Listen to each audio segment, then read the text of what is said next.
More than 900 pages of documents regarding known pedophile Jeffrey Epstein were unsealed last week. More than 100 names were uncovered.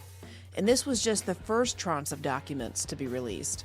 This information comes from a 2015 defamation lawsuit by one of Epstein's victims, Virginia Giuffre.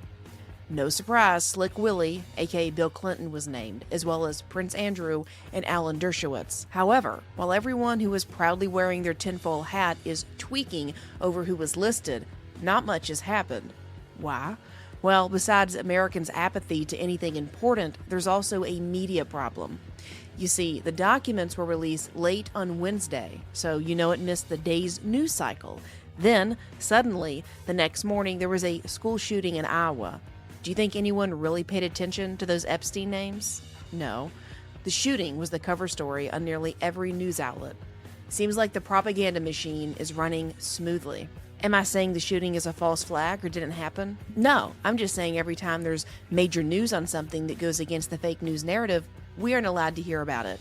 Sure, they report, but then you're conveniently distracted by something else. A school shooting needs to be covered, but is it bigger or more newsworthy than our politicians being linked to a convicted pedophile who was allegedly running a sex island filled with minors? I don't think so. I think the Pedo Island story deserves as much, if not more, attention than the school shooting. You know where else gun violence occurred over New Year's? Chicago. Over that holiday weekend, 12 people were shot and one person was murdered. Chicago wasn't even an hour into the new year when someone was killed. But somehow that gun violence wasn't headline-worthy, but a school shooting with 3 injuries is enough to replace coverage of Pedo Island? And yeah, I know that accusation. What is this, some big grand conspiracy? Are all the media organizations from top to bottom, are they in on it? They couldn't be. It would get out, the secret. Well, you don't have to inform everyone.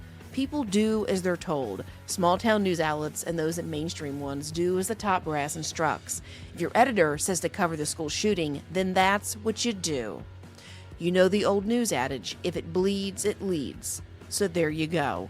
People are going to do what the people who sign their paycheck tell them. But it's not just now that the news is overshadowing this story. They've been doing their best to cover it up for decades. Epstein was convicted of procuring a child prostitute 15 years ago. Virginia Giuffre claims she was trafficked as early as 1994. That's 30 years ago. Where was the media during all this?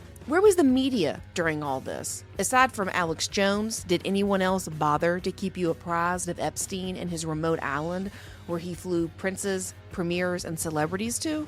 Did you know about the allegations that this was a sex island, likely offering up children for the rich and powerful? Did you know about the allegations that this was a sex island, likely offering up children for the rich and powerful's sick desires? Did you know his plane was nicknamed the Lolita Express? Remember in 2019 when a staffer at ABC leaked off-air comments by anchor Amy Robach? She talked about how she had an interview with Virginia Giuffre and tried for 3 years to get ABC to air the story, but they refused. She says they were contacted by the palace and that ABC was afraid they would never have access to Will and Kate if they proceeded with the story. Did ABC get any heat for silencing this story? Not really, but then again, did they even have to try hard to silence Amy Robach? We know about her messy divorce and her illicit affair with her co-anchor TJ Holmes. Robach is a homewrecker. Who knows what dirty laundry she had back then when she started her investigation into Epstein in 2015. But I bet it was enough for ABC to say, hey, Amy, utter a word of this on air and you're gone. I mean, in the leaked audio, she goes on and on about how this was a huge story and she had everything, but just gave up because ABC said no. That's not being an intrepid little journalist now, is it? It's all BS. In the age of social media, she could have posted about what she had. She could have asked publicly why ABC was blocking the story. She could have even went on air and mentioned that she was being denied the ability to report the story. Maybe she would have lost her job, maybe not.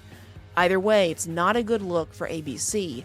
But my God, Robach even has enough money that it's not like she'd be desperate for a job or for cash. And besides, she would have been associated with a major news story. It would have been gold for her career, with or without ABC. It's funny how your journalistic ethics can disappear so suddenly. You see, celebrities, anchors, blowhards, they all love to be the center of attention and throw themselves in the middle of a controversy. But what if she had some weird skeleton in her closet that could have been exposed, that would end her career the moment that it was about to take off? No more documents are expected to be unsealed, but somehow, I bet, there will be some major event, or made major by mainstream media, to overshadow it. What do you think? You also have to ask, is this a limited hangout? Do we believe we're getting all the names, all the info? Are we being placated, making us feel like we're satisfied, but yet there is much more beneath the surface that we can't even possibly fathom? Probably yes to all of those questions. In the meantime, we will continue to be the lowly little plebes run by a bunch of pedo pervs.